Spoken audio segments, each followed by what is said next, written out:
Bagaimana cara membaca pikiran orang dengan teknik cold reading? Dan apa sih cold reading itu? Mari kita bahas setelah opening berikut. Bertemu lagi dengan wajah datar. Di channel ini kita membahas hal-hal yang menarik seputar cowok, self-development, dan relationship.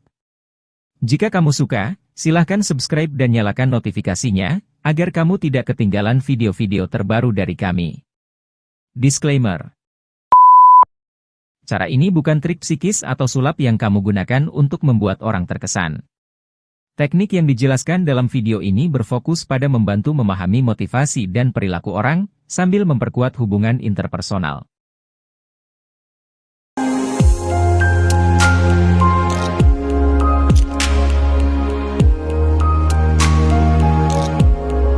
Cold reading adalah seni menangkap pikiran yang mendasari seseorang, tanpa mereka mengungkapkannya secara eksplisit.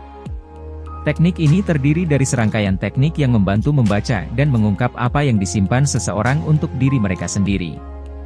Video ini akan membahas teknik dasar cold reading dan beberapa cara untuk mempraktikkannya. Apa saja itu? Mari kita bahas satu persatu.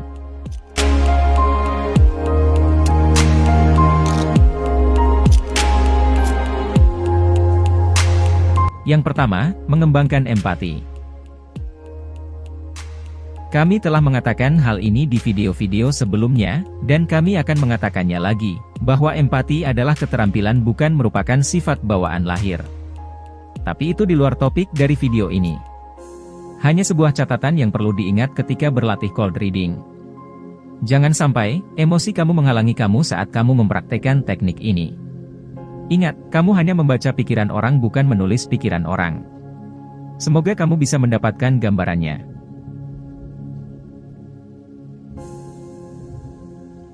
Empati adalah pondasi awal dari teknik cold reading.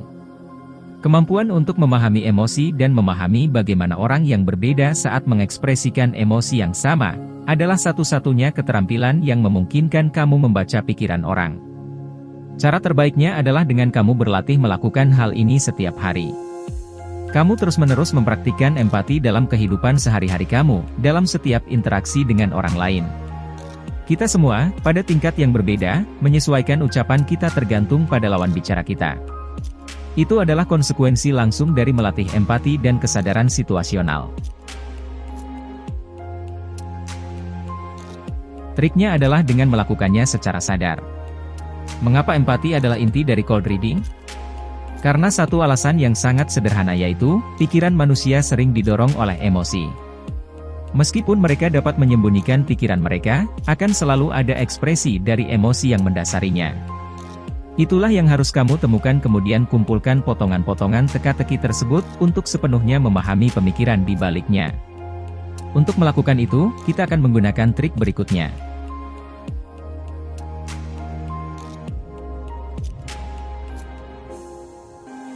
Yang kedua, membaca bahasa tubuh. Sekali lagi, ini bukan hanya tentang ekspresi mikro yang terisolasi. Bahasa tubuh memiliki lebih banyak aspek daripada riktus atau wajah marah. Membaca bahasa tubuh adalah kemampuan yang harus dimiliki setiap orang. Ingat, semua orang sering berbicara tentang bahasa tubuh, tapi sangat sedikit orang yang memahaminya. Mengembangkan kemampuan membaca bahasa tubuh membuka tingkat komunikasi yang baru. Seringkali tingkat komunikasi yang tidak dipahami lawan bicara kamu. Dengan demikian, mereka akan mengirim pesan bahasa tubuh yang mengungkapkan ide yang mungkin mereka coba sembunyikan. Seperti ketika seseorang mengatakan bahwa mereka tidak marah, tetapi mengekspresikan bahasa tubuh yang negatif misalnya.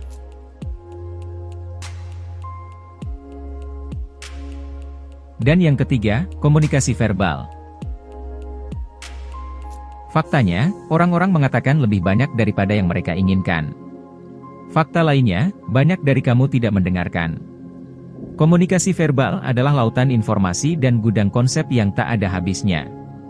Tapi kami ingin kamu fokus hanya pada dua hal, yaitu, pilihan nada dan kata. Agar kamu dapat berlatih teknik cold reading dengan benar, kamu harus mempelajari nuansa kata dan nada yang berbeda yang diekspresikan sebagai emosi. Dengan memahami nada suara dan memiliki kosakata yang banyak, kamu dapat belajar mengidentifikasi maksud di balik apa yang dikatakan. Misalnya, menggunakan kata jengkel, bukan kata marah. Menunjukkan bahwa orang tersebut bersikeras pada emosi yang dijelaskan. Bisa jadi kata jengkel memiliki nuansa yang lebih kuat daripada kata marah. Ini saja dapat menunjukkan kepada kamu muatan emosional dari ucapan tersebut. Tentu saja, pada prakteknya dapat berubah dari satu orang ke orang lain.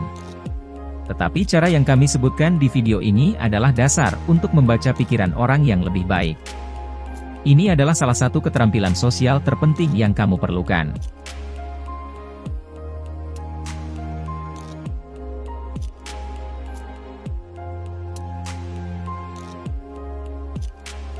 Mengembangkan kemampuan untuk memahami orang pada tingkat yang lebih dalam, memungkinkan kamu memahami apa yang ingin mereka dengar. Sehingga pada tahap selanjutnya kamu dapat memengaruhi perilaku mereka. Tapi tentunya mempengaruhi ke arah yang positif. Bagaimana pendapatmu tentang teknik cold reading ini? Silahkan tulis di kolom komentar.